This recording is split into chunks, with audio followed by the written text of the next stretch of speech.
आहत हाथी छुआ को चिकित्सा करिबा पई वन विभाग देखाउ नाही आग्रह। 15 दिनरु ऊर्ध्व हेला हाथी छुआ कष्ट पाउथिले मध्य वन विभाग कुंभकर्ण निद्रारे सोइबा पछरे की रहस्य रहिछि बोली एबे जनसाधारण रे आलोचना जोर भरिछि।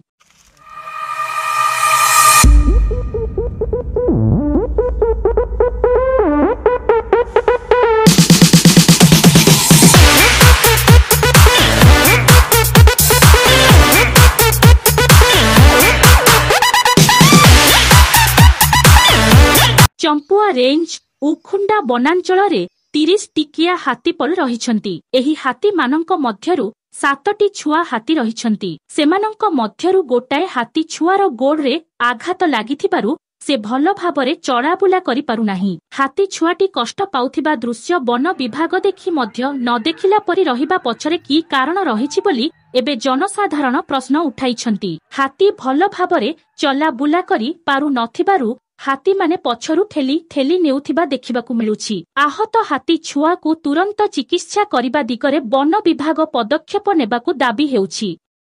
ब्यूरो रिपोर्ट बैतरणी खबर।